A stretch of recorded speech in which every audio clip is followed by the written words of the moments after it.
All right, that's very loud. Excellent. So everybody can hear me well. We're just waiting for some final people to join us.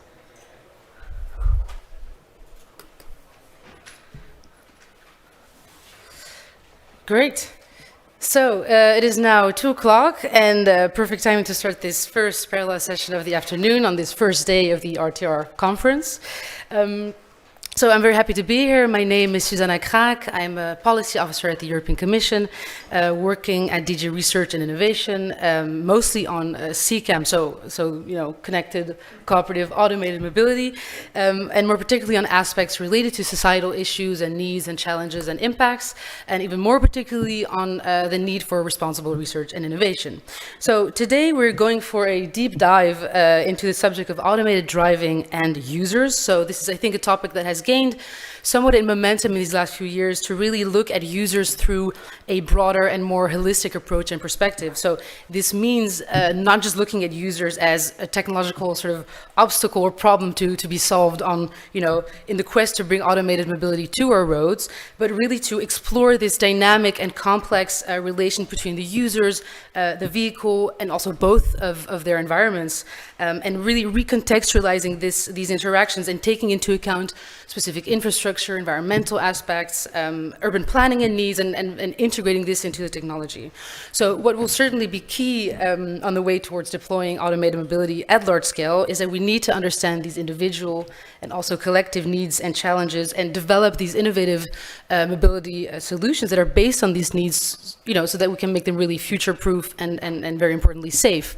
And I think that safety is really at the heart of our session today, and also very much at the heart of the work of the CCAM partnership and the strategic research and innovation agenda that has been prepared so jointly with the Commission and the CCAM partnership. So where this main objective of this research agenda is to accelerate the deployment of CCAM systems and services, passengers and for goods, and to integrate these solutions into the overall transport system, of course, with the right support by the public sector. And so I think in that aspect, CCAM is really about proposing mobility concepts from a driver-oriented approach to a mobility user-oriented approach. And this, of course, is all in line with our sustainable and smart mobility strategy, aiming to deliver on smart, the drill, smart, competitive, accessible, safe, affordable transport, so of course to support our digital and green transitions. A final important point is to get there, of course the key is on research and innovation, and so current and future research and innovation activities in the field of CCAM, they should really revolve around 4 key strategic objectives, which is reflected in the SRIA. So the first one is related to the safety, validation, and of course resilience of the technology, also to the trustworthy interactions between the system, the users, the infrastructure, so to really achieve safer and more efficient transport flows. The third one is also very important about better understanding public acceptance of CCAM, aiming for a high adoption, understanding the limits, the benefits, and the rebound effects. And finally, a better coordination and alignment of public and also private R&I activities and testing and implementation plans in Europe. So before I give the word to our project leaders, I'll just quickly go over the logistics of our session today. So you're going to hear from 4 presentations, here are speakers here today who will present their work and also some results in the right order: Levitate, Hadrian, Mediator, and SafeUp. And so this will be followed by a Q&A session where you have, of course, the opportunity to ask questions, share remarks, go into the technical details, share ideas, and this will be moderated here by my colleague Ingrid Skotsmo. So this will last around 40 minutes so that we can have a good discussion. After that, there is a coffee break, so you can take a breather again and also continue the discussions if you would like to, of course. And so today with me, I have a great panel. So first off, I have Dr. Peter Myrtle, who manages the human factors team at the Virtual Vehicle Research Center in Graz, Austria, and who will talk to us about the Hadrian project. Then we have Michiel Christophe, who is doing research on the effects of ADAS on driving performance and also on collision risk, and who is the technical coordinator for the Mediator project. We also have with us Ms. Nuria Pereira, who works at IDIADA in the field of active safety, and who is the coordinator for the SafeUp project. Also with us, as I mentioned, is Ingrid Skogsmo, who is the Senior Research Leader at VTI, so the Swedish National Road and Transport Research Institute, and as I mentioned, who will do the moderation of our Q&A. And finally, we have with us, and this is a perfect segue to start off the presentations and to start off our session, is Andrew Morris, who is a Professor of Human Factors in Transport Safety, and also the Director of the Transport Safety Research Center at Loughborough University. I hope I'm saying that right. And so, without further ado, Andrew, I invite you to take the stage and to kick off our session.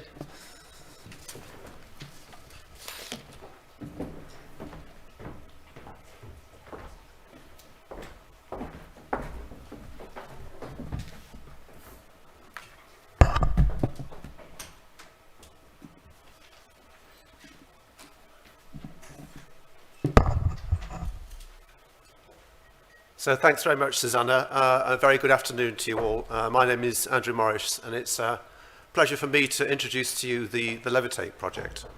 During this session this afternoon, I'm going to talk to you a little bit about what the project is doing, so you can understand the aims and objectives of the project and what we're trying to achieve.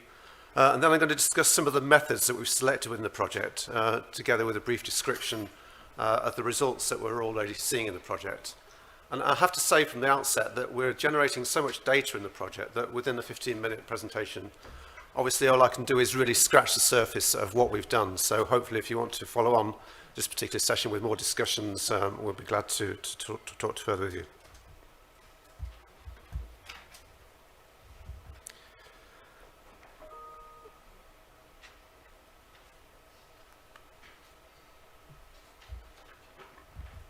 First of all, Levitate stands for societal level impacts of connected and automated vehicles. And the attention all along has been within the project that we're going to build tools that will help the European cities, regions and national governments prepare for a future with increasing levels of automation in passenger cars, urban transport and urban logistics.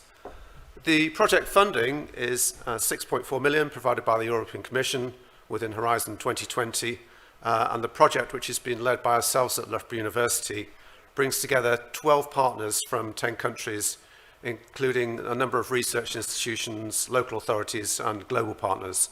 It's a 3-year project and it started in December 2018. The partnership addresses the combination of technical, stakeholder and implementation challenges which are involved in conducting the necessary research to develop what we're claiming to be a policy support tool. The team, as you can see here, is assembled in order to combine all of the competencies and expertise in order to carry out technology evaluations through data analysis and simulation modelling to ensure that we, first of all, achieve our required results, and then we're able to disseminate the results and exploit the project results amongst those who want to use the policy support tool. And then ultimately we want to launch the policy support tool to be used by the stakeholders, including the local and national roads authorities and policymakers. So hopefully you can see here there's a good blend of research institutions, universities, software and simulation experts, and road authorities involved in the project. There's good justification for the project, we believe. Overall, there's high expectations and quite a lot of optimism about what connected and autonomous transport systems are going to deliver in terms of safety, mobility, environmental benefits, etc. But as I'm sure you realise, there's no standard means as yet to predict what's really likely to happen when all of the predicted benefits are likely to eventuate, or whether there might be issues with, for example, the introduction of automated transport systems that we've not yet realised or anticipated. And also, maybe a little bit less obviously, we need to consider whether the potential benefits that we might predict in one particular metric do not necessarily mean that there's a detrimental impact on another metric. So we need to consider all of the likely benefits and disbenefits collectively. And as you can imagine, doing this sort of analysis is quite challenging and complex, but it's no less important or necessary. So the overall aim of Levitate really can be described as building the tools that will help European cities and other cities for that matter, internationally, regions and national governments to prepare for what we think is a future with increasing levels of automation in passenger vehicles and other urban transport services and urban logistics. We're actively developing the impact assessment framework, which will be available to the policymakers so that they can manage the introduction of automated transport to maximum effect. And this will in turn will allow that the technology can be harnessed in order to achieve what we think are the current societal objectives.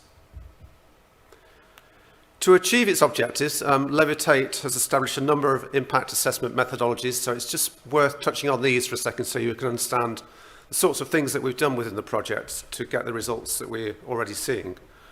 We're considering how these can be applied across a range of possible future scenarios once automated vehicles become a reality based on stakeholder inputs, quantification of impact dimensions and indicators, and development of micro-simulation models. For example, we might want to consider how driverless cars will impact on parking provisions within inner city areas, and we might want to determine what the likely traffic flow into city centres might be if we decided to provide dedicated lanes for driverless cars.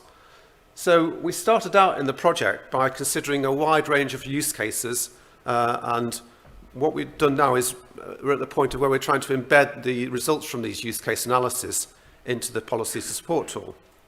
And as I said before, once the policy support tool has been completed, it'll be made available to city authorities and policymakers so that they can establish what is going to be the likely effect of a particular scenario, say for example congestion, are based on changes that are likely to take place as automation becomes a reality.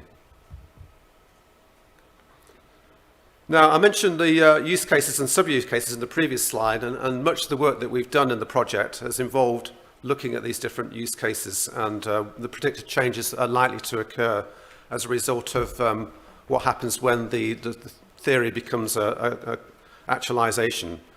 For example, using traffic micro-simulation and mesoscopic simulation, we've been assessing likely changes to parameters such as journey or travel time, congestion, or traffic conflicts, emissions, etc., and the amount of travel people are likely to be involved in. And we've also developed a system dynamics approach for looking at effects on public health, commuting distance, parking demand, etc. We've used a driving simulator study to look at changes in driving behaviour, and we're using operations research to look at metrics such as fleet size, total kilometres driven, vehicle operating costs, and in some cases we adopted a Delphi model on top of all that. In other words, surveys and questionnaires for scenarios where we can't approach the analysis using the methods that I previously listed. So I think you can see that a good range of approaches have been used to good effect, I think. So these are the sub-use cases that I mentioned in the previous slide, and these are essentially the scenarios which underpin the project in its entirety. And as you can see, the sub-use cases or the use cases then determine what the sub-use cases are going to be. For example, we might start off with the premise that automation will have a substantial impact on urban mobility. But within the concept of urban mobility, we want to dig a little bit deeper than that to understand in what way urban mobility might be affected. And this is where the sub-use cases become so important, since we know that urban mobility is going to involve changes in the adoption of things like urban shuttles, either at a single point-to-point level or at an on-demand basis. And that's why each use case needs to be subdivided into each of its constituent parts, so we can see how one impacts on the other. So this is the first example of a sub-use case to discuss today. This is a traffic simulation, micro-simulation approach on the Manchester Road network in the UK. We looked at the likely impact on delays and crashes, and we've made some assumptions about what we're calling market penetration rate of autonomous vehicles as they progress from where we are now to 100%. So we've gone from 100% human-driven cars all the way up to assuming that we'll reach at some point in time 100% autonomous cars.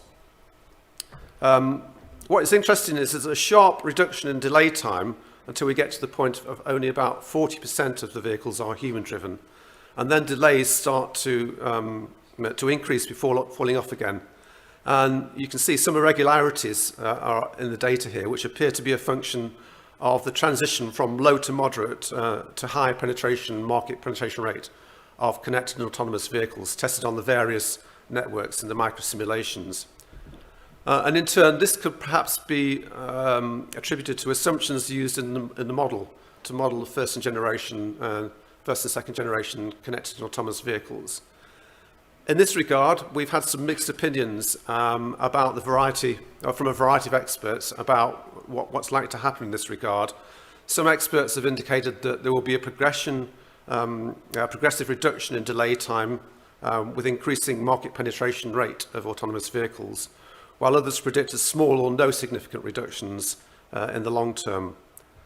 What you can see here is that emissions also decrease quite substantially. So we've got reductions in CO2, nitrous oxide and particulate matter. And of course, this is all because all of the connected and autonomous vehicles we're considering within Levitate are electric vehicles. To examine the effects of dedicated lanes within cities, we undertook some microsimulation, again using the Manchester road network in the Pendleton area, for those of you who know Manchester, using AIM-SUM simulation software. We took a couple of the major roads in Manchester and assumed that they were dedicated lanes for autonomous vehicles. We can make a maximum travel time saving at a moderate market penetration rate, by which we're saying 60 human driver, 40 first generation autonomous vehicle on an A road with the left lane scenario. In other words, the left lane is the dedicated lane with other lanes provided for non-autonomous vehicles. And then on top of that, a Delphi study that we conducted also indicated that the left lane placement is most affected in terms of travel times. And if you do that, then you get a travel time reduction of around about 10% in the best case scenario. We also noted safety impacts through reduced crashes and conflicts obtained through surrogate safety assessment.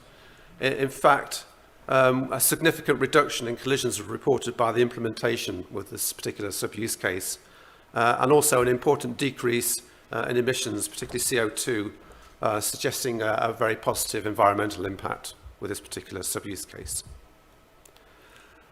In terms of parking management, two sub-use cases were explored: replacing on-street parking and parking pricing. Regarding replacing on-street parking with driving lane, cycle lane and public spaces, the interventions of removing half of the on-street parking spaces and replacing them with pick-up, drop-off spaces, etc., indicates a better performance. For parking pricing, the results were a bit mixed. As you can probably see here, it's going to take some time following the introduction of autonomous vehicles until consistent reductions in travel time are going to be realised, because it varies in terms of the context of the market penetration rate of the first and second generation vehicles, and probably also the road network. So there's definitely a little bit more work to be done here to understand how policy changes regarding parking charges will impact on travel and travel time. For automated shuttles, this is a sub-use case we looked at here. The results indicated that the introduction of connected and autonomous vehicles in urban transport will definitely reduce travel time, almost regardless of market penetration rate, when comparing the situation in the context of a typical 5-kilometre urban trip. So some very positive benefits can be expected through the introduction of such urban shuttle services. For automated ride sharing, travellers' willingness or unwillingness, for that matter, to share rides has a direct impact on travel time. So the higher willingness to share will obviously bring benefits in terms of lower travel time. Lower willingness to ride share, which might also be a factor, has no benefit on travel time for anyone. In fact, it makes travel times, if anything, longer. So encouraging ride sharing would appear to be the most important dimension of urban or automated mobility. In this analysis, we looked at the effects of vehicle automation on freight transport. And as you can see here, we predict a small effect on the overall congestion in the urban environment, since the automated delivery vehicle share of the traffic volume is likely to be minimal compared with other vehicles. Nevertheless, quite an obvious advantage of automated freight transport is its ability to utilise off-peak hours and nighttime driving, etc. And so you've got benefits that can be realised there. We also estimate that fleet costs are also likely to diminish with the introduction of automated delivery vehicles, which is a benefit for most, if not all, commercial users of automated delivery services. We also use a system dynamics method to estimate the wider impacts of the Levitate project. And I guess the main thing to say here is that with increasing market penetration rate, all of the indicators in terms of active travel and modal split decrease with increasing market penetration rate of autonomous vehicles in the transport system compared to the baseline condition. This trend was also found to be common under implementation of all sub-use cases, but the relative impact compared to the baseline was found to be quite diverse, and the effects maybe not so clear. So we've got further work to do here, an additional analysis in order to consider these metrics in more detail.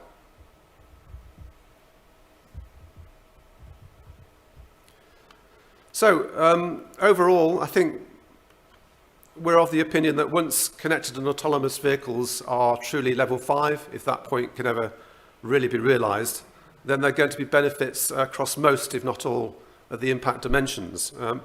However, during the transition phase, there appears to be an irregular balance of benefits and disbenefits based on the market penetration rate of connected and autonomous vehicles. But this can be mitigated through various suitable policy interventions.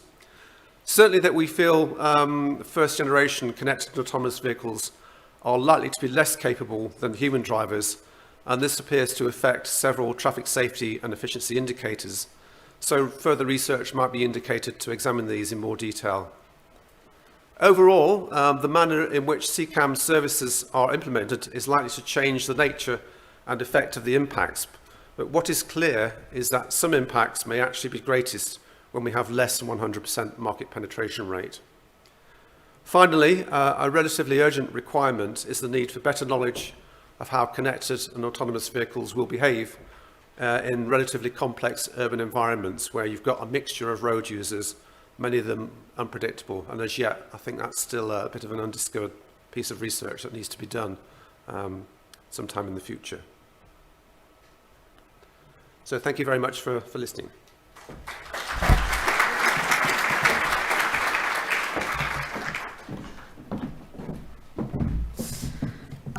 Thank you very much, Andrew. I think it's very interesting, this presentation, and to hear also that ultimately it will be, the policy support and policy tools that will be able to really mitigate these impacts, and especially during the transition phase, what you just showed, and then really harnessing the benefits of CCAM is very much depending on the implementation phase as well, which is why we need also, very much local authorities and cities and regions on board with this.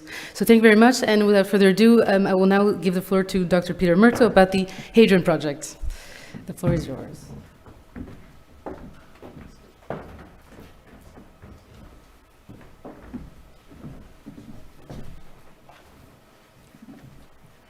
Thank you. It's great to be here in this large crowd. Actually, it's larger than I had imagined. So it's great that to be here and present the Hadron Project for you.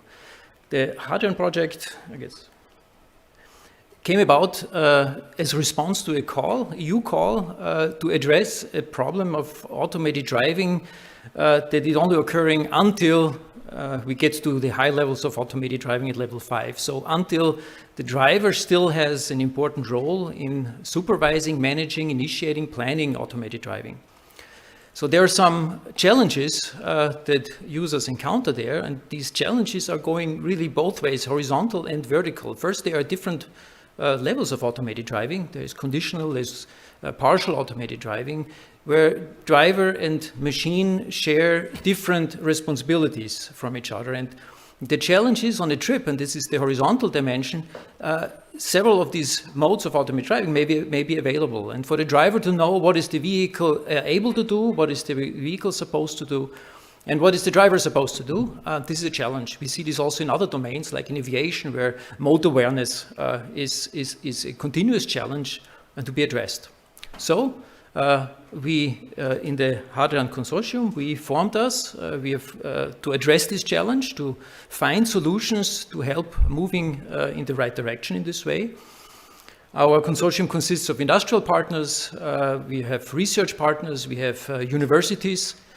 16 partners altogether. We started our project in December 2019. So now we are in the third year. We have almost one more year to go.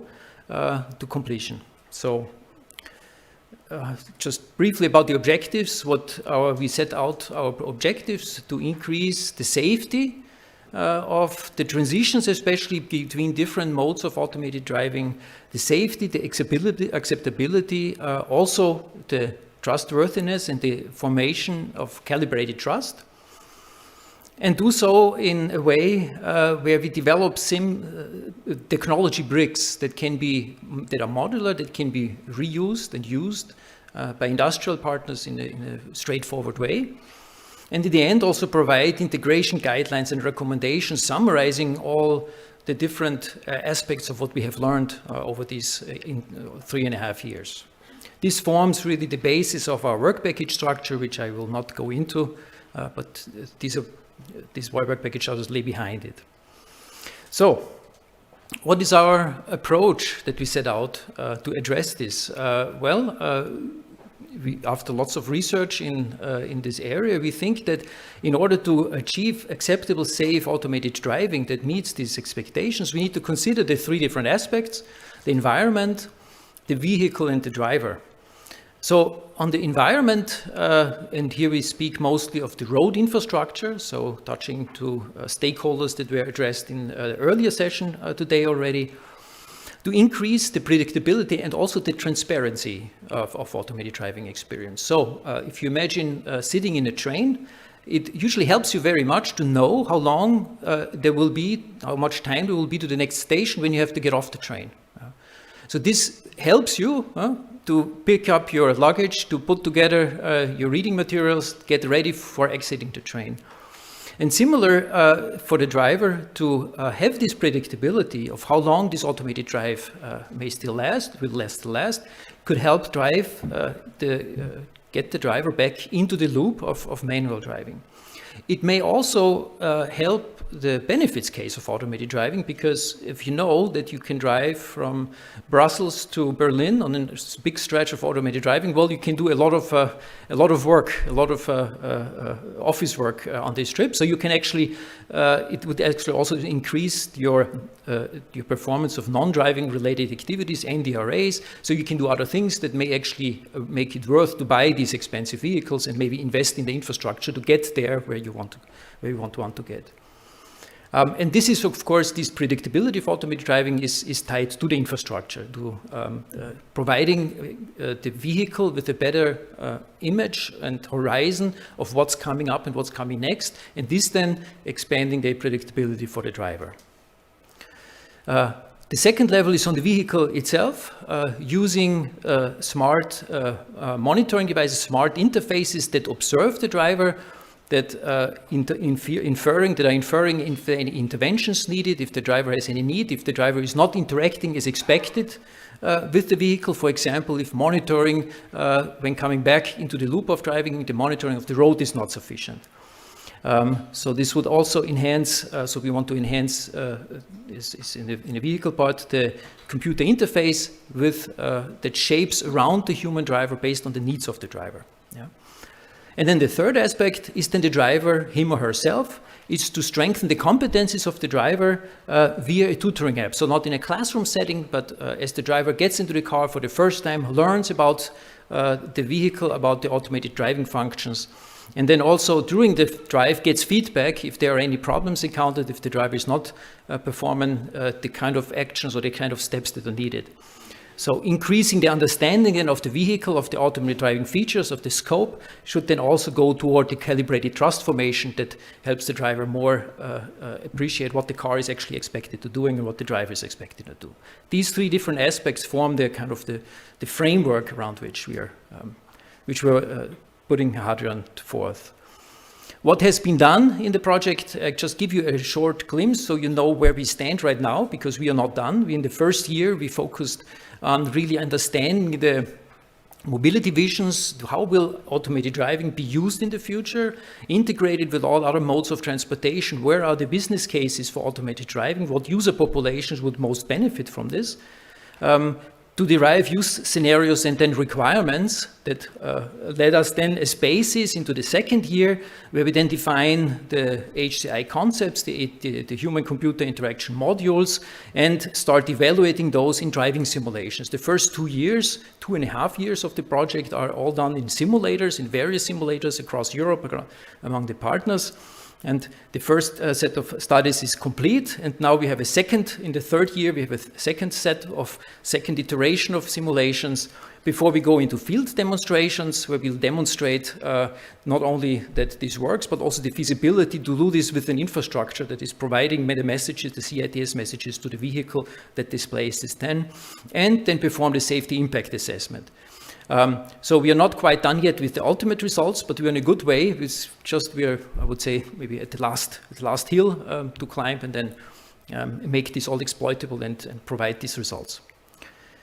What we have done in the first year, just in short glimpse, is we looked at use a persona-based, scenario-based approach. What are the automated mobility needs? Just a prioritized list of 3 personas we identified: an elderly driver, a truck driver, office worker, where we surrounded this with 12 scenarios where these humans use the automated driving vehicle in different environments, different tasks, different mobility needs to perform. This then allowed us then to derive the specific implementations that we want to focus in with automated driving modes. This gave rise to our interventions. You see there are 7 innovations in Hadrian, tied to 5 different mobility automated driving modes, so innovations, driving modes, and then 12 scenarios that are fueled and exemplify the use of these technologies and innovations within a context. Not only did we specify these scenarios on a maybe Excel file or on a paper document, but we also implemented them as a starting point for all the research partners to use in a simulation environment. So we made these 12 scenarios available for all the partners so they can start the simulation studies with these scenarios. The idea here was to help partners to create a convergence among them. It's very difficult if you have 12 partners and they all use different scenarios, even if they are somewhat similar, but what you measure is very different. It's very difficult then to converge and combine the results in a single outcome. So this is what we started in the first year, and these scenarios, the simulation scenarios, were already part of this equipment to go then into the second and then third year. So I will give you a short overview of current results. We have, over the first 2 years, performed many studies with more than 400 participants, most of it in driving simulators. So just give an excerpt of those.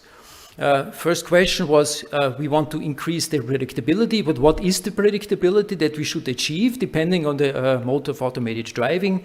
There we did, beside literature research, also a Wizard of Oz study in actual vehicle with ADL3, so partial automated driving where the driver has to be fallback ready to come back. And we ended up with a range between 5 to 15 seconds as a target. This is should not be surprising. Forms the basis then for the following research. That was to look, well, okay, if we make automated driving, partial automated driving available to the driver, well, we make this predictability available. What benefits does this show? We did find in a simulation study that, well, drivers found this information very helpful, one of the top useful information on what we presented them. It also allowed them, during the transition back to manual driving, to create better and more safe gaze behavior, looking outside more than in the other conditions. So it helped them to create a safer information gathering during the transition phase. We looked at ambient lighting. How could ambient lighting provide mode awareness for these different levels? Not only mode awareness for the different levels of automated driving, but also if the driver state is detected to be not compatible with the current mode, then how can ambient lighting be used to show this information? And we came up with certain color choices that and motivate these color choices that and also the shapes and triggering mechanisms for that. We looked at tutoring, an app that we display that runs on a tablet in the vehicle, not only showing background information about the functions of the vehicle, but then during the drive and after an event provides feedback based on the driver monitoring system if the monitoring was sufficient or was not sufficient, and encourages the driver in very positive words to do more of this or more of that monitoring behavior if that was absent, for example, during the transition to manual driving back.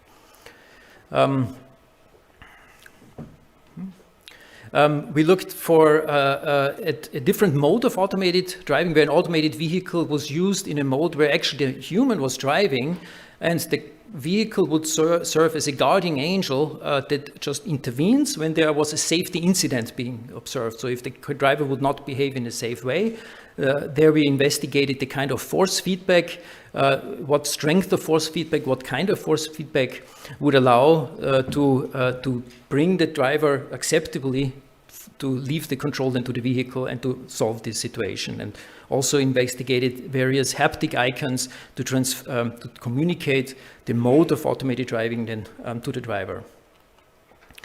There's more studies that we looked at very briefly. We did several driver monitoring studies. The data set we will also share with everybody. I will present this briefly.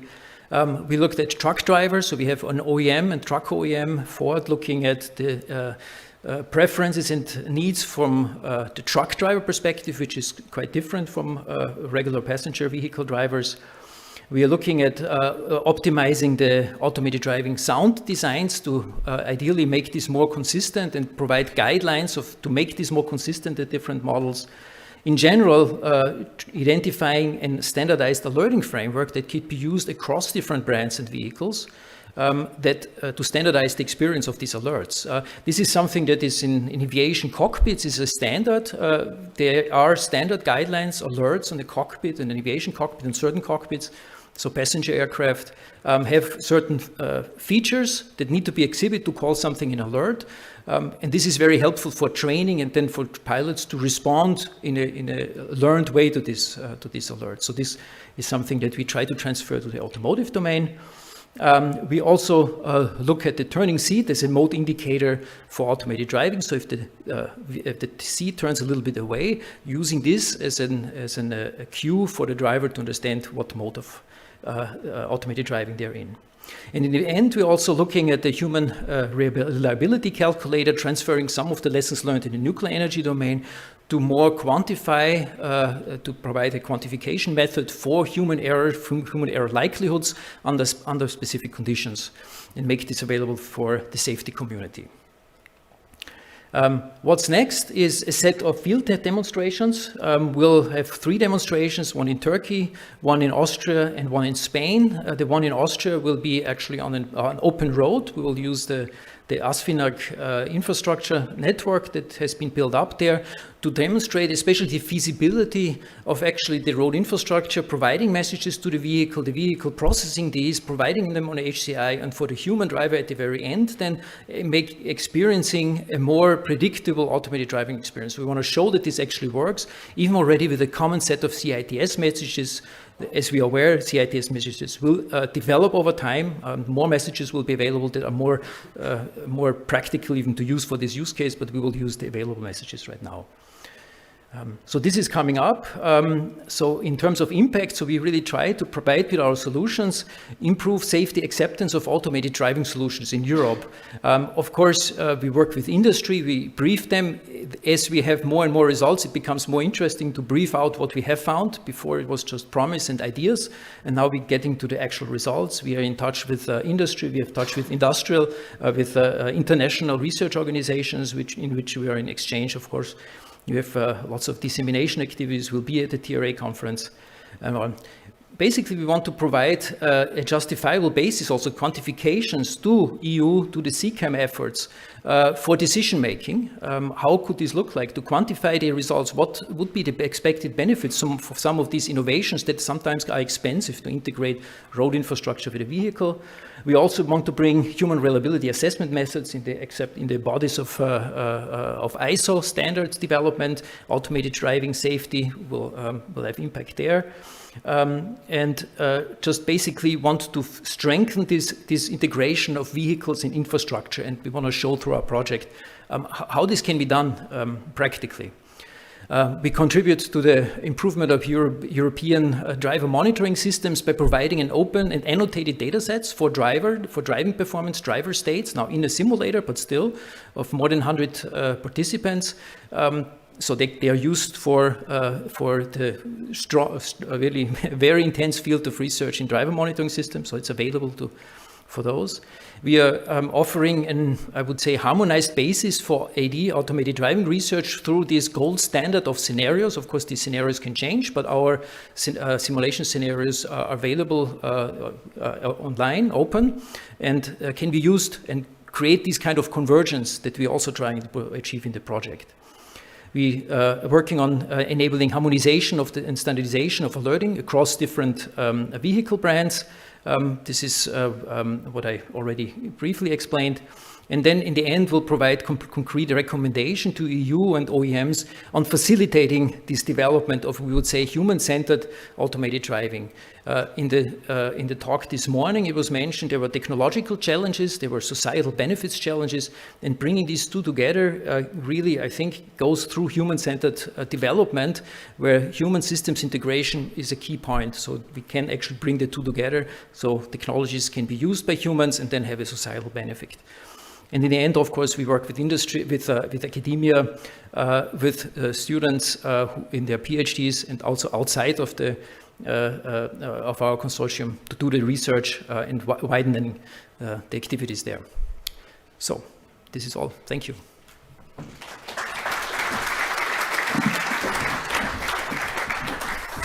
Thank you very much, Peter. Again, very interesting to see this holistic approach to understanding these interactions between driver and vehicle in order to ultimately build trust, I think is also the key element here today.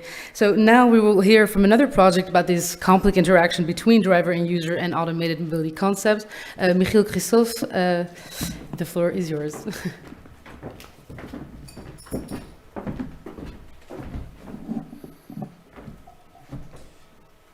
See if I know how it works. Thank you, Susanna, for the introduction. Hello, everyone. My name is Michiel Christophe from SWOF Road Institute for Road Safety Research in the Netherlands. And I will be presenting the Mediator project to you this afternoon. I really have a lot to tell you, so I will jump right into the presentation. I will be covering a project overview, so you have an idea of what this project is all about. I will share a glimpse of our results, far too much to cover in 15 minutes, and I will talk you through the impact of our project. So starting with the project overview, the main objective of the Mediator project is to develop an intelligent self-learning support system based on in-depth knowledge on human factors to mediate between human driving and automated driving, covering the levels 0 to 4, and have a working prototype ready and validated in a number of simulator and on-road studies. The Mediator system will help us to realize the potential safety benefits of vehicle automation and reduce road accidents. So we have prepared a short video explaining the Mediator concept to you in 1.5 minutes, probably much more efficient than I could do. So let's look at the video together. As you're surely aware, automated transport systems are developing rapidly. No wonder, automation has the potential to improve the safety, sustainability, and efficiency of traffic. However, higher levels of automation also introduce new risks, such as mode confusion and degraded performance. This is why a European consortium of highly qualified research and industry transport experts is developing Mediator, an intelligent mediating system that safely switches between driver and automated system based on who is fittest to drive. Mediator will use the latest artificial intelligence techniques to constantly weigh driving context, driver state, and vehicle automation status while tailoring the settings to the driver's capabilities and preferences. Within this 4-year project funded by the European Commission, Mediator will develop a working prototype validated in a number of simulator and on-road studies for different use cases. By integrating and enhancing existing knowledge of human performance, human-machine interface, and self-driving car technology, building on experiences from other transport modes, Mediator helps to pave the way for safe and reliable future vehicle automation. More information about Mediator, visit mediatorproject.eu. So I hope this gives you a good idea of the main Mediator concept. Some facts and figures. The project duration is 4 years. We started nearly 3 years ago in May 2019. The consortium consists of 13 partners from 6 countries with a good representation from industry, universities, knowledge centers, but also partners that work in different transport modalities, for example, maritime, Kongsberg, and aerospace, NLR. We have a total budget of 6.5 million EC contribution, and the project budget is 10 million in total. So I will now talk you through some of the main results of the Mediator project. I will be using this figure to talk you through all the results because it summarizes the Mediator concept and system very nicely. We use it often, this figure, with at the top the driver and driver state and driver capabilities feeding into the core of the Mediator system, which is what we call the decision logic, together with the driving context. At the bottom half you see automation state, vehicle capabilities also feeding into the core of the system. And on the left hand side you see communication with the driver, the HMI, and communication to the vehicle automation. But before I zoom into the different parts of the project, first some main concepts. In the first phase of the project we have developed the Mediator levels of automation, where we took a human-centered perspective on the levels of automation. So we distinguished the level continuous mediation, covering the levels 0 to 2, assisted driving, where you have issues where assisted functions can stop unexpectedly. There's the issue of underload, mode confusion, boredom, etc., which we try to mitigate in this level.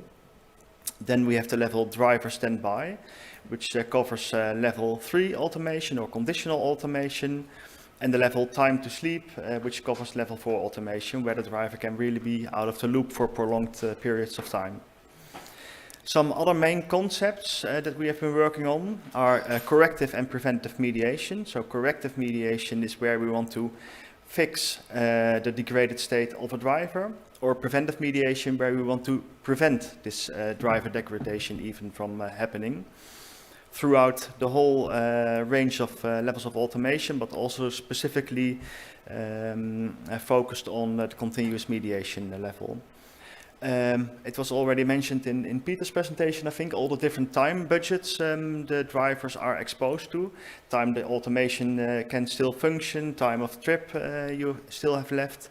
The time the automation is sure, it can still function reliability. How to communicate all these time budgets to the driver is also a focus in our projects. And wherever possible, in all the components that we have been working on, we see that we focus on personalization, or the ability to personalize. We have also developed 10 use cases. I won't go into them in detail, but basically our 10 use cases cover safety-related transfers of control, planned and unplanned takeovers, for example, comfort-related transfers of control, and corrective and preventive actions. If we zoom into the driver state monitoring that we have been working on, so we have developed a driver state monitoring system that is able to measure and predict driver state, with the focus on driver inattention, driver fatigue, and driver comfort or discomfort. We mainly use camera-based technology, but are also exploring physiological measures to measure and predict fatigue. One unique thing about our driver state monitoring development is that we integrate all these metrics into the same dimension or space, so it can be compared with the automation state. We call these values time to driver fitness or time to driver unfitness. So for the automation state monitoring, a very similar approach, also estimation and prediction of the fitness score. Also integrate all these values into a value that can be compared to the driver state. We call them automation fitness and unfitness. And of course, we include all internal variables that circulate in the assisting or automated functions, but we also focus very much on environmental conditions, for example, conditions that affect sensor perception or historic data or map data. Then the HMI design. In this project, we also took an holistic, human-centered approach to the HMI design. We also are creating an ambience in the vehicle that is in line with the current responsibilities of the driver and is in line with the current state of automation. We have quite some topics covered in the HMI design. The transfers of control, of course. We have developed a general transfer of control ritual, but also included negotiation routines that can range from seductive negotiation to pervasive negotiation when the criticality, safety criticality is increased. Also a large focus on the transparency and information load in an effort to mitigate mode confusion and over-reliance on the system. Driver in the loop, so the preventive and corrective actions are covered here. And we also paid attention to OEM design space and conflicts where we learned from maritime experience. Our two main HMI design developers are also present at this conference, so if you want to speak with them, just let me know, I can bring you into contact with them. Then finally, the decision logic, the total state estimation component. The roles of this central decision logic are to recommend switches between the available automation levels, which includes manual driving, trigger corrective actions, enforce emergency actions, and provide supportive information to the mediator HMI. This decision logic has two levels of functioning. First, there is an artificial intelligence layer. That is a decision-making algorithm that decides what action should be executed. And then there is a lower-level execution and monitoring layer that executes the actions decided by the artificial intelligence layer in close collaboration with the HMI and monitors if this action is executed correctly. All these developments are landing in 5 prototypes, each with a specific focus. So we have a computer simulation prototype that has been used throughout the development of the system, mainly focused on the mediator decision logic. And this will also be used in the evaluation phase, which we are now just starting by feeding data from our on-road trials to this computer simulation. We've got 2 simulator lab prototypes, one at the Technical University of Chemnitz, focused on transfers of control and on comfort scenarios. We have got a simulator set up at Ben Gurion University, focused on the preventative and corrective actions. Then we have got a vehicle from FCA, or Stellantis I should say. This is a Wizard of Oz vehicle, so the actual driver is sitting on the right side of the vehicle, and there's a second set of controls and a steering wheel installed, giving the naive participant the impression that he or she is driving. And this vehicle is focused mainly on the interplay between the vehicle HMI and the driver and driver state. And on-road trials will be conducted with this vehicle. And finally, we have the Pioneer prototype, which is focused on the whole loop between automation state, driver state, and decision logic, with a limited HMI functionality in this vehicle. So the simulator trials have started already, and the vehicle prototypes are in the last phase of development and will start their on-road trials soon. Then I will talk you through the impact of our project, but before I start talking about our results, I should mention that our quantified safety impact will be done in the last phase of the project after the evaluation trials have been conducted. And obviously that's an important part of the project for us, because it is in our objective to increase safety and reduce traffic casualties. In this last phase of the project, we will also be drafting HMI design, safe HMI design guidelines, guidelines for measuring human degraded performance, protocols for low-cost lab testing, and formulate recommendations for legal and regulatory aspects. So in our 4-year project, we cover technology readiness level up to the level 5. So we start with the proof of concept, then validate in a lab for selected use cases, and then we validate selected use cases with on-road trials. We have already prepared an exploitation strategy and are now also preparing an exploitation roadmap to guide the way towards commercial application of the mediator system. In the meantime, we keep in close touch with all of our stakeholders. So we have been organizing a workshop at the very start of the project, a multimodal workshop where we wanted to learn from other transport modalities, aviation, rail, and maritime domains, and send our concepts and ideas towards these domains. And now that we are starting to have results from our evaluation trials, we will be organizing additional workshops, also focused on road transport, but also covering the other modalities.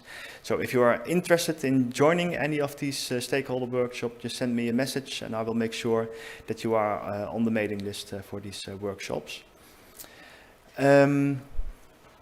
Last thing that I would like to highlight is that we are also in close collaboration with our mediator advisory boards. We have 2 advisory boards, a scientific and an industrial advisory boards, with key representatives from these 2 domains, which act as our sounding board for the project and keep us on track from their individual perspective. And with our collaboration with these advisory boards, we also aim to increase the impact of our project. So that concludes my presentation. Really a lot of information probably to digest in 15 minutes. Thank you for your attention.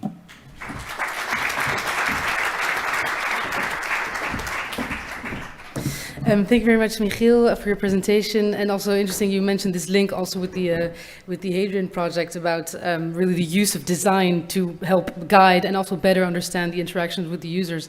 Now we will go to the final presentation of our session, so I'll give the floor to Núria Pereira on the SafeUp project.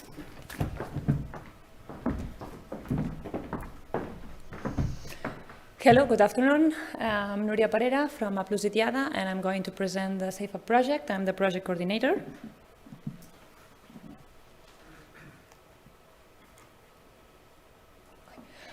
This is the consortium of the SafeUp project. The SafeUp project started in June 2020, so we were right in the middle of the pandemic. And we will finish in 1 year, in May 2023. Our project has a budget approximately to 8 million, and we have several partners. We are 19 of them. We have universities, we have technological research institutes, OEMs, and industrial partners. So we are these are the objectives of the project. Our main objective, one of the most important, is to obtain future safety critical scenarios. To do that, we have a traffic simulation platform, and we'll include in it models for a mixed traffic. So we will have pedestrians, cyclists, human behavior models, and autonomous vehicles and motorcycles. With that and a defined of metrics, we will try to obtain what will happen in the future on the urban scenarios with all this mixed traffic. I will explain later how is going this activity. The next objective is for passive safety systems. We will want to develop protection for the occupant protection on L4 automated vehicle. To do that, it's a restraint system with monitoring of the occupant, and will adapt depending on the scenario we are facing and the kind of accident that it's happening. Then with the active safety systems, we have 3 systems to develop. One is focused on the bad weather conditions, another one on the mitigation of accidents. So we want to try to avoid accidents in that case. And the last one is to as well mitigate accidents by the connectivity between the pedestrian, the vehicles, and the infrastructure. Then we will assess all these systems virtually and physically, and we have developed a methodology that will combine both kind of testings. And then, and lastly, one of the main objectives that we have is to create awareness of this new scenario that we will face with this mixed traffic with the people and the users. So we will develop safety knowledge transfer and material to be shared with the working groups and the users. So going a little bit on detail on what we are doing in the Safer project, as we were talking about the simulation, the traffic simulation, we use the Armstrong platform, and we have several partners that are involved in developing these models that will be inside this platform. So we have, as I said before, an autonomous driver developed by IDIADA. We have a pedestrian and cyclist model that was developed by EKA. And to develop that model, they used volunteers. They put sensors on them, so the real human and the bicycle was translated to the simulated model. And as well with the behavior model of the driver that will be embedded in the vehicles inside the traffic simulation of Armstrong to make like the vehicles are really driven by a real human. And then we have the power two-wheelers that was developed by the University of Florence. As well, the autonomous vehicle model, it's a current model vehicle that we are using in IDIADA. So what we want to represent in this simulation is not a simulation, so the simulation is representing the reality in it. So in that way, we carry out a study of scenarios, the accidentology that had happened in 2016 in Europe. So we have the results and we use that as a baseline. And then with those baseline and the safety metrics that had been developed, we want to create, playing a little bit with the penetration rate of autonomous vehicles and as well motorcycles and so on, see how that influences in that baseline and how this creates new future safety critical scenarios. Regarding the active safety systems that we are developing, we have 3 demos. As I said before, we have one demo that is focused on the bad weather conditions. So this demo has already been carried out, the calibration of the systems. We have in Ingolstadt, the university has a test track with rain and fog. And they can assess the perception of the pedestrian from the sensors of the vehicle. They have already defined several scenarios, and they are calibrating the systems. And the testing will happen, the final assessment will happen this summer. Then we have Demo 3, which is related to the mitigation of scenarios.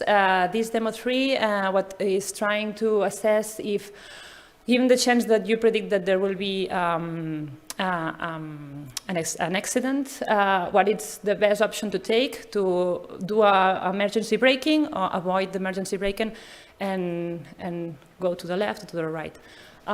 So in that case, they are trying to define the scenarios. They are not done yet. The vehicle had the first calibrations of the system developed in it. The vehicle is from Bosch. And the testing will happen around October this year. Then we have Demo 4, which is the connectivity between the vehicle, the infrastructure, and the pedestrian. University of Thirst is developing the technology that will be carried out by the pedestrian. And in IDIADA, we are developing the system, the connectivity between the vehicle and the infrastructure. This is being developed. There are several scenarios defined, and the testing for calibrating the system will start in April, and the final testing will happen this summer. Yeah, that will be a little bit about this. Then focusing on passive safety, we have another demo. We have a vehicle. On it is the occupant monitoring system. This is done in the University of Ingolstadt. They have tested several volunteers. They have been in the vehicle, as you can see on the image above the image. And they have been there. They have been collecting data to see how the occupied monitoring system is working on. There will be a second phase of volunteers that it will be led by IDIADA. And then from the beginning and with the collaboration with Oscar Project, several scenarios has been developed and adapted in this project to simulate the L4 scenarios that will be inside the vehicle. So as you can see in the part below, there are 2 scenarios that are for L3 system, and there's one for L4 system. So those scenarios will be used for the development of the restraint system. The restraint system is adaptive. Now had been done the simulations with human body models for the development of that system. And there will be sled testing going on this summer as well. And now we are in the phase of assembling that sled. And with the results of the simulations from the human body models, they will be correlated with the testing and to assess the restraint system performance on those scenarios representing an autonomous vehicle L3, L4. Then lastly, there's the activity, as I said, for awareness of the results that we are carrying out in the project, and as well of this knowledge of autonomous driving, mixed traffic. So we have a work package dedicated to that. Now the deliverables are available on our website, so the knowledge transfer deliverable is there to share. And during those past year, we have developed several infographics with the results of the accidentology that we have performed, and a little bit making these results a little bit nicer, so it can be shared with all the community. The aim is to have stakeholders meetings and as well involve cities in these workshops and try to disseminate the awareness of the changing of these scenarios in traffic in the future years.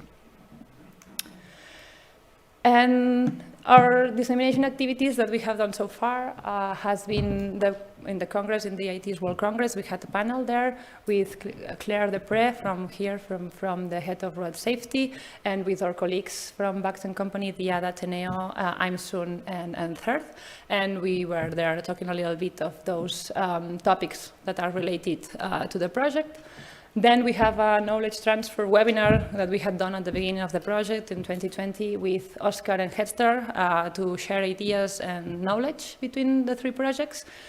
And now, next week, we will have our first General Assembly that we will meet all together, first time face-to-face, so we are really happy on doing that activity so far on the project, but luckily we will meet in person. And then as the impact of the project, these are the numbers that are in the grant agreement. So the impact assessment will start on October. So what the impact of the Safe Hub and the technologies that we have developed, it's about to reduce and cover the 64% of traffic fatalities. As we have seen now, we are involving in urban and non-urban scenarios.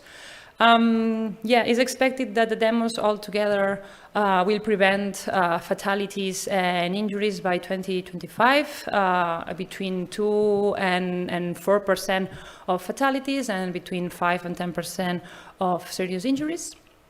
And the market development and penetration could prevent 32% of fatalities and about 70% of serious injuries by 2050. As well, with Safe Hub, we generate turnover of over 7 million euros, and we expect altogether to achieve and talk over 70 training associations to do all this knowledge transfer. And as well, we are involved with Euro NCAP.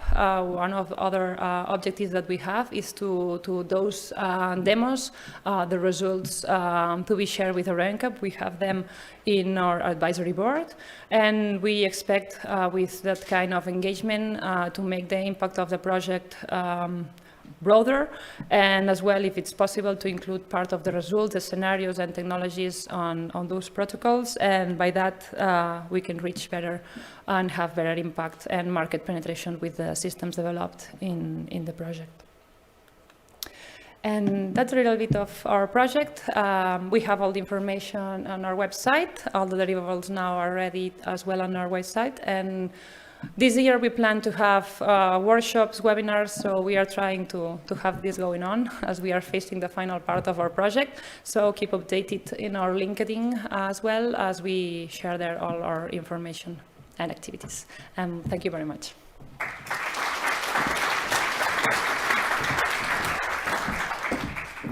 Thank you very much, Nelia, for your presentation and also for sharing, I think, an important point, which is that safety is or should aim to be a proactive concept, also a multi-level concept. It's about, the technology, it's about assessment methodologies, it's about the scenarios, and also includes road users beyond just the direct environment of the vehicle. So thank you very much for your presentation. So that concludes the 4 presentations of our session.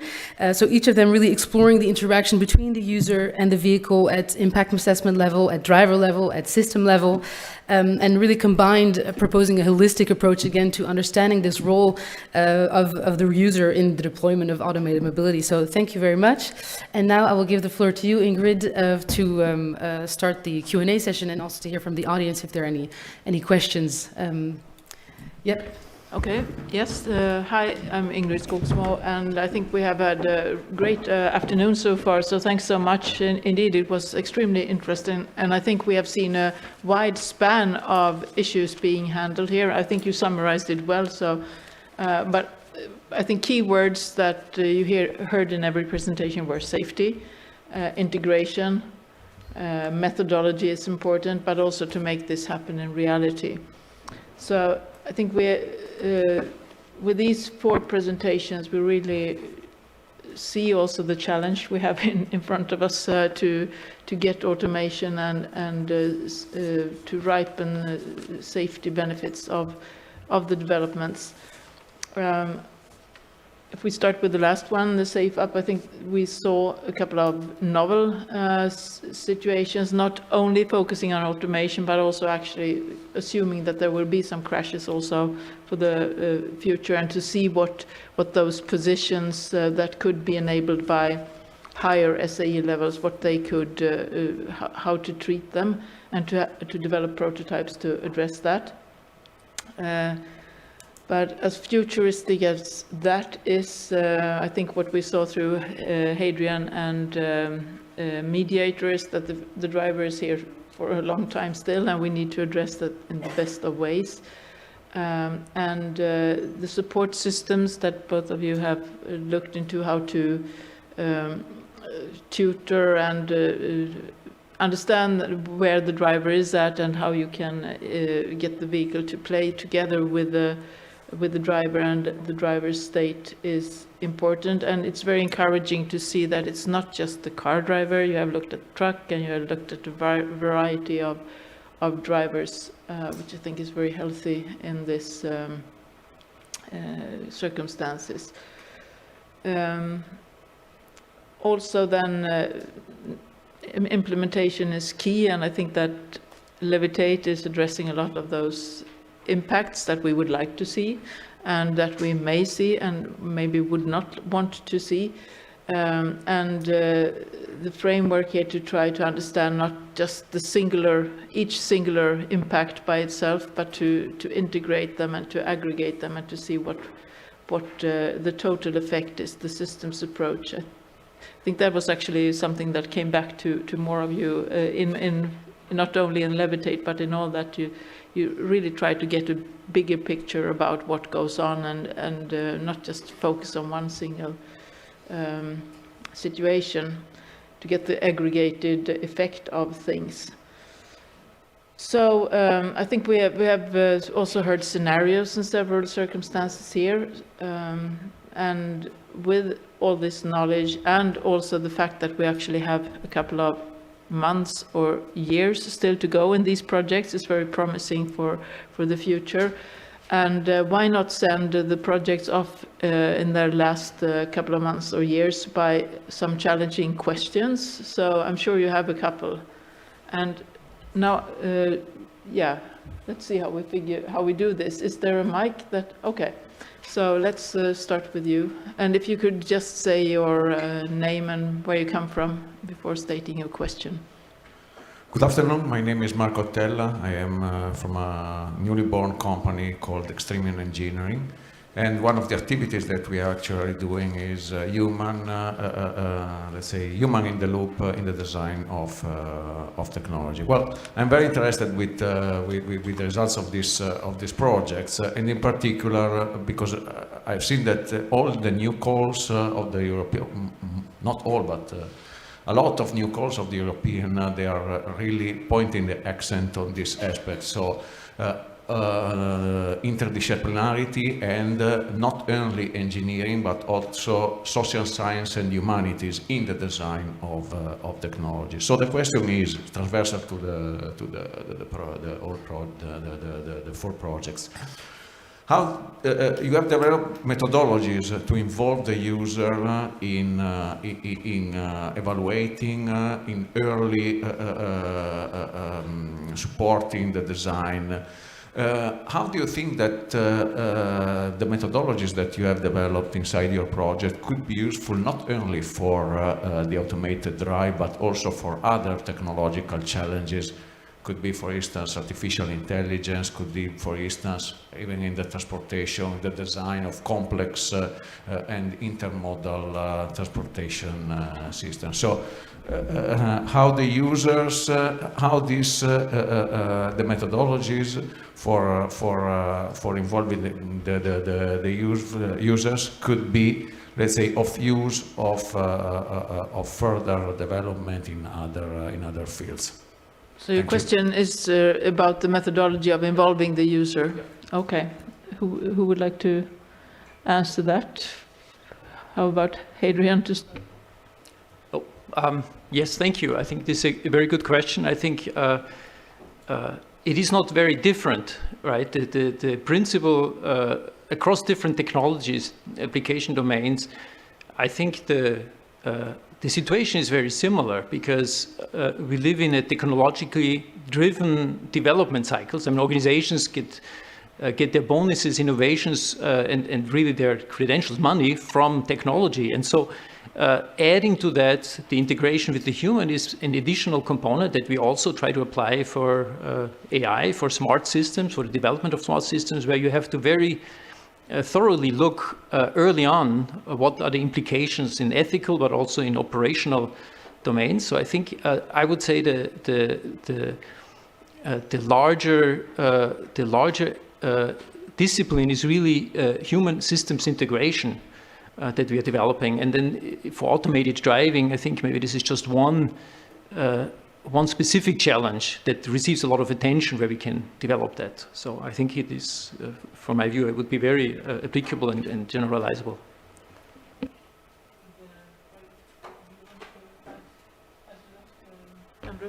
Yeah, I agree with all of that. I think within Levitate, it's just a question of changing some of the parameters of the models and the simulation, max simulation modeling that we've done within the project to include some of the road infrastructure or other factors that impact on the road transport system in a way that we don't fully understand at the moment. So, and artificial intelligence is obviously key to all that because we need to understand how the technology works from an AI point of view and how it will impact on traffic flows and whatever else we want to examine from a parameter point of view. So, the models within Levitate certainly are very adaptable to looking at new technologies and how they might impact on different outcomes. Anything to add from me? Yeah, I very much agree with what has been said already. Perhaps also good to mention that in Mediator we also pay attention to the fact that our methodologies could be used also in other transport domains. So we started off using knowledge from other transport domains. So it's still transport. It can be, you could use our knowledge wider, obviously. And then we focused on road transport. But at the end of the project, we are also writing exploitation strategies for the other domains again. So we foresee that our methodologies can be used also in other modalities. And I think it's, well, covers part of your question probably. Yeah, from the SafeUp point of view, we have dedicated efforts to do a knowledge transfer, as I said before, to the end user. But it's not referred to the methodologies that we have developed at the project. It's about the results and this new mixed traffic behavior that we will have to live with them, how to get the knowledge to people that it's not in this sector, and it's more like driving schools, community of cyclists, and so on. So yeah, we will try to define how to get this message to them. Quite broad, it's not just the driver or the user, it's really broad. Yeah. Let me add one question to that, because let me add one question more to that, because you mentioned the cyclists and all those. I'm also thinking of the user of the methodologies, so like Levitate. Are you involving the cities and those that are supposed to react on the decision support tool? Yeah, within Levitate, all of the work is predominantly aimed at understanding the situation or the changes that are likely to happen within the cities. So the road infrastructure, the traffic flow, everything that's likely to impact on congestion or traffic mobility within the city area. But that's not to say that the work can be extracted to a wider area, and there are the means to do that, but it's predominantly focused on city centre regions. Okay, we'll pass on to another topic, and sorry, I will learn this. Yes, go ahead.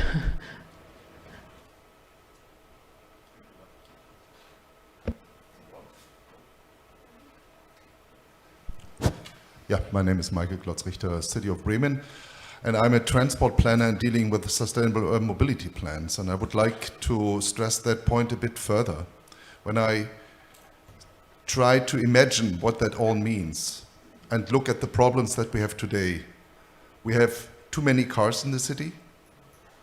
We have too many cars parked and too many cars moving. We have a lot of, let's say, behavior that's not acceptable. And I wonder whether all the visions that you have for the long-term view should not be also drawn what we can do in a comparatively short-term development. So, for instance, ESA is only voluntarily, more or less, you can turn it off.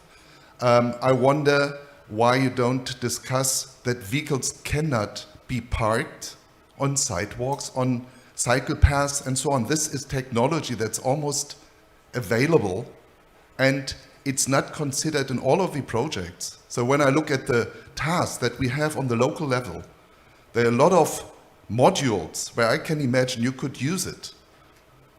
ESA could be further developed for, let's say, adapted dynamic green waves that take into account that there are crossings of pedestrians and cyclists.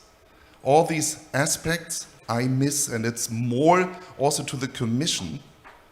Where are the projects for the next calls that really deal with the link between sustainable mobility plans and the technology options that we have, not the technology development and then look where we can apply it, but the other way around, that we really put the task of cities in the center of the future research. Thank you.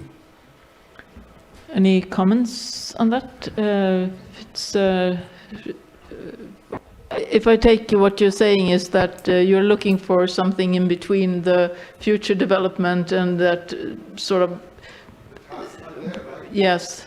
Mm. You don't have to wait 10 years or more. Okay, but let's see if we have any panelists who would like to address that. because otherwise I would think this is a bit different character. I agree it is a very important topic and we should really see our mechanisms to do that. I'm not sure it's entirely fair to address a SA level 4 focused project with that task, but I think it would be interesting to hear if you can see if you have any reflection on this. How do you make it happen soon in a community? I can just say I completely agree, and I think the user-centered focus is the general. I mean, at least I think in a couple of projects, in the Hardware projects, we are exemplifying a method for these use cases, but the use cases are really to be defined, and this is where we start, right? So I would invite you, maybe we could consider submission of a proposal for this kind of with this kind of topic and apply the methods that we have already developed to your specific use cases. Would be extremely interesting, I think. Yes, in the back first. Hi, Josephine Darlington, Drive Sweden, and I'm thinking I wasn't going to ask a question about the following question we just heard, but I could comment that there is an EU project called GeoSense, looking into adaptation of geofencing for example, loading docks, for reducing speeds, for example, on vehicles that already exist. So just in collaboration with that project, it's great to look into. My question was actually to Levitate and to Andrew regarding the private car when you were simulating the different scenarios. Was it assumed that the private car was private, or was it seen as a shared asset when you were simulating?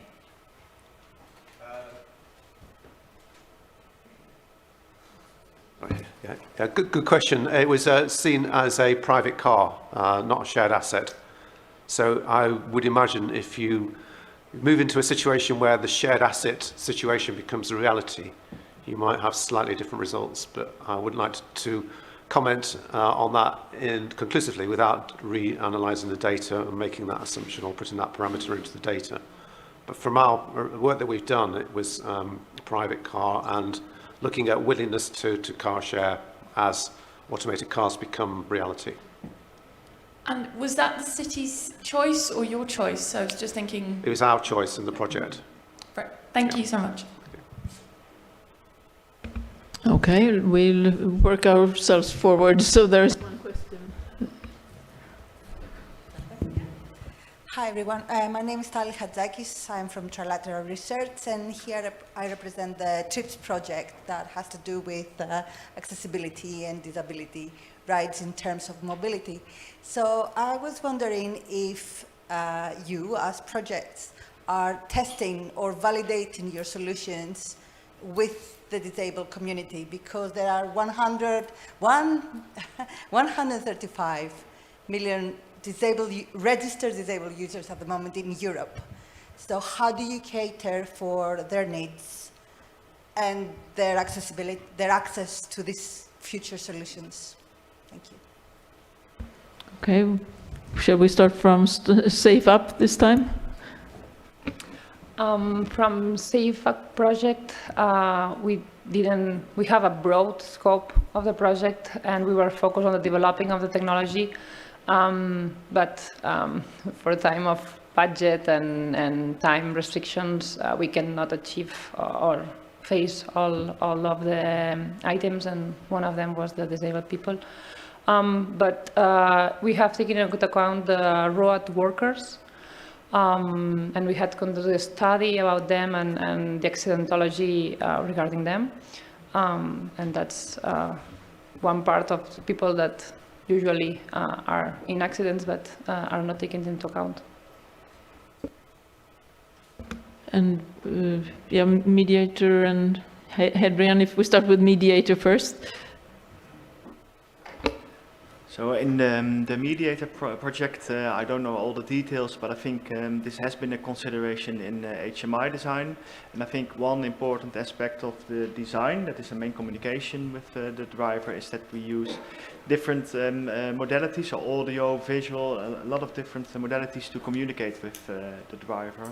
So I think it partly addresses your point. We are not focusing on this in our evaluation as well, simply because then we would need to test so many participants, and that's just outside of the scope of our project. But I think in the development, it was taken into account up to a certain extent. Yes, I mean, I very much appreciate the point and the question.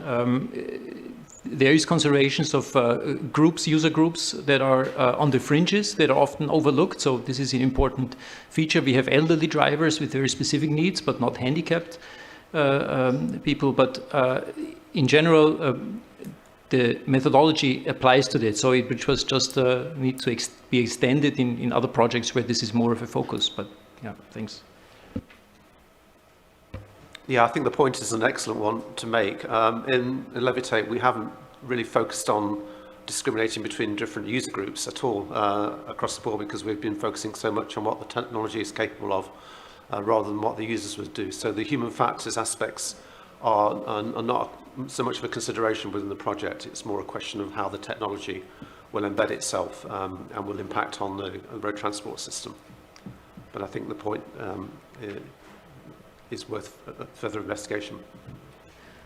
I could also say that to this point, that when we in the CCAM partnership are looking into what should the next work program include, we have seen that so far we kind of assume that CCAM technologies are cultural or diversity agnostic, more or less, and I hope that will help your point here, that in the next set of work program we are considering how to be much broader and include a wide range of diversity into not only cultural diversity but any diversity. So we really try to address mobility for all in that.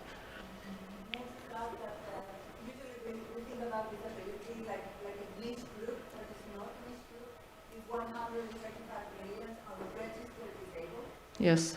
There are the unregistered ones that don't have the right to be registered, and also all the other people like the elderly, or elderly and not disabled, that have the common impairments. We will try to, yeah, let's hope that we get good proposals for that topic that address that. There was one question in the front, and then there is one in the rear, and then we will see if we have some time left.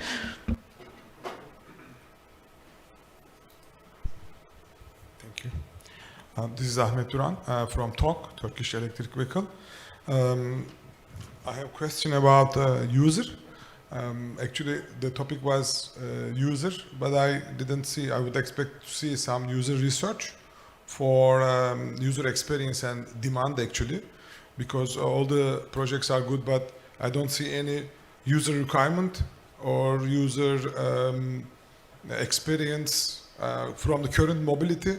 That was a good question, because mobility is changing and probably people don't want to buy a vehicle. Ownership is changing.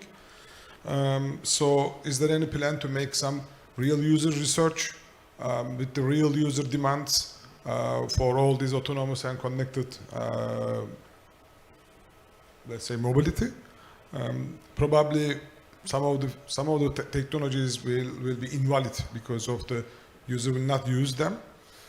Second question, this was the first real user research. And the second one, is there any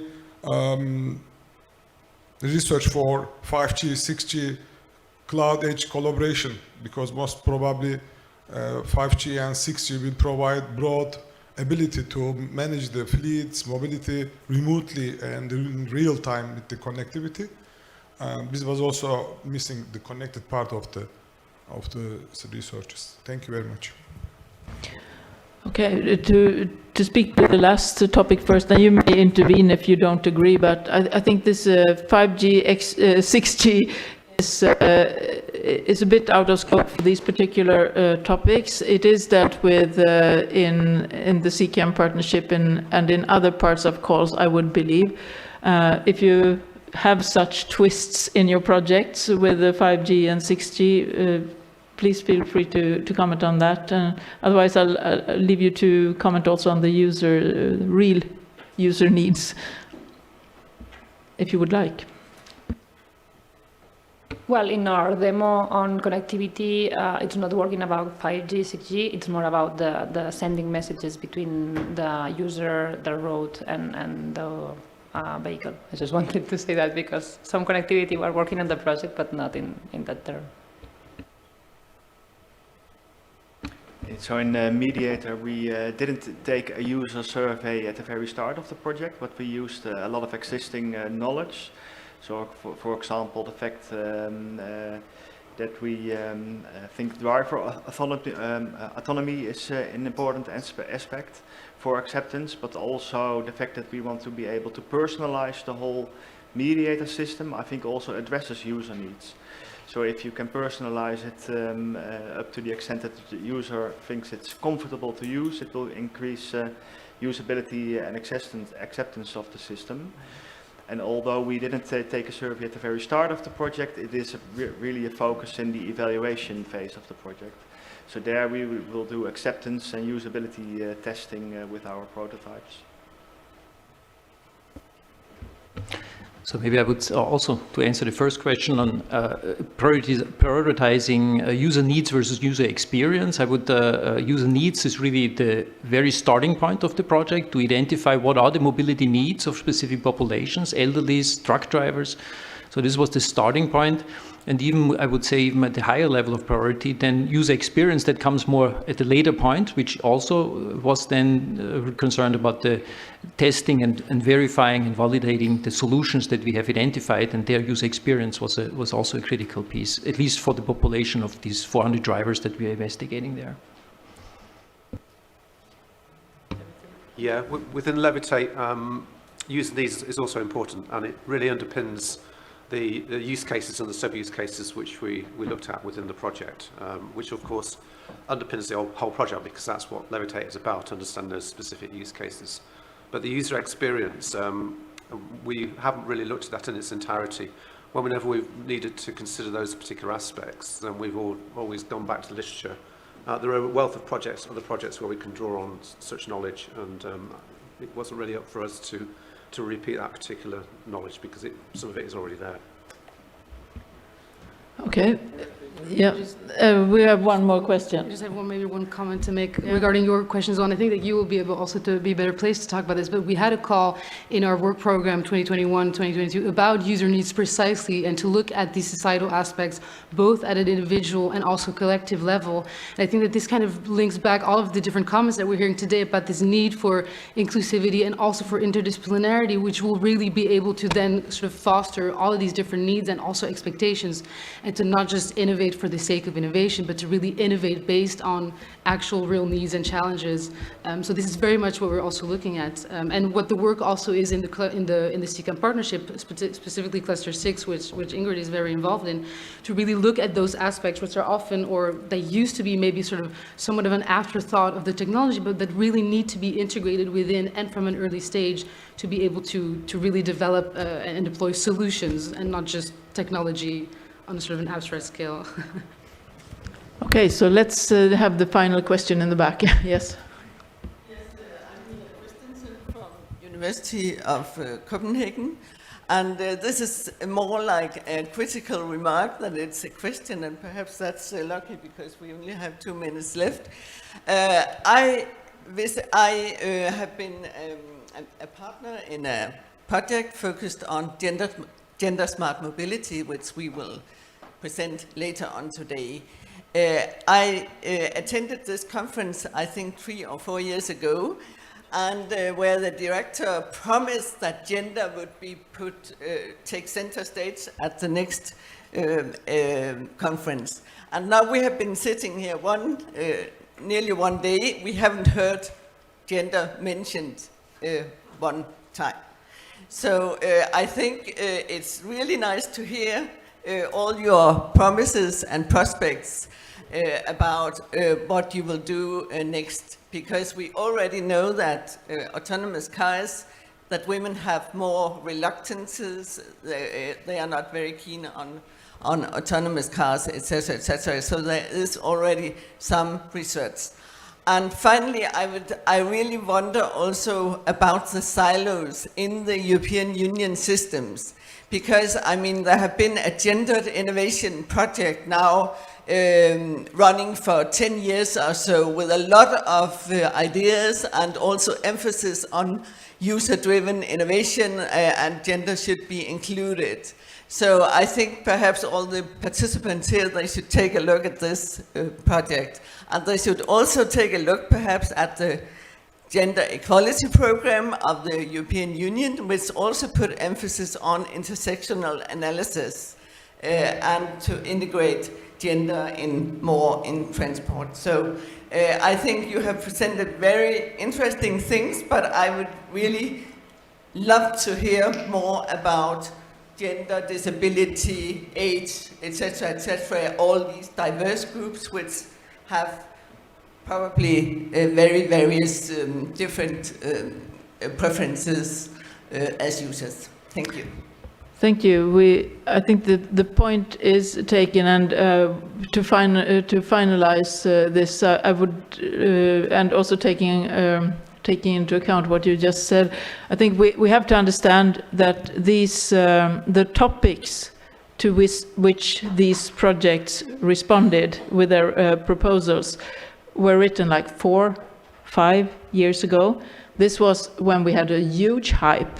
There was no end on how good and how soon the level 4, level 5 vehicles would be out there. And it was all about accelerate the deployment of automated mobility. I think we have understood that it is very complex. We have learned so much through our projects, and we are slowly understanding the complexity, what is at hand, that it is not one size fits all, and that we have to take into account all of these aspects, the aspects that you just mentioned, the diversity and all that. And I think we are getting there. We will get better. We may not be perfect even next conference, but I think we are trying to be more inclusive, more multidisciplinary, to understand that this is not just a technology race. This is so much bigger, but we will make this useful for society. And I think that these are important and essential steps in making that happen. So please join. Oh, now I'm taking over your role. Maybe you should do this. No, I mean, maybe also just with regards to what you just said, I mean, gender is obviously, it's a cross-cutting issue, and it's something that has to be integrated into the research. That's also what's, responsible research innovation is about, and it starts with the research making, and it starts with the research policy making as well. So this is something that we're trying also to integrate into our work programs, and which will be more also and better highlighted and illustrated in our upcoming work programs in Under Horizon Europe. And as Ingrid mentioned, these topics were also written some time ago, but certainly, again, the work that is being done within the CCAM partnership and within Cluster 6 is looking at that precisely, and to really sort of foster this the inclusiveness and this interdisciplinary sort of aspects within the work that we're all doing on CCAM, which starts with the research. So yeah, maybe just a final comment. I don't know if you want to comment on this last question, but I think the time is up. It's even 42. So thank you very much for listening in and for joining this session. Thank you very much to the speakers and for Ingrid for moderating. I hope that we all have learned something today. I think so. I think we certainly did. And now we have a coffee break and then still some sessions to explore. So thank you very much.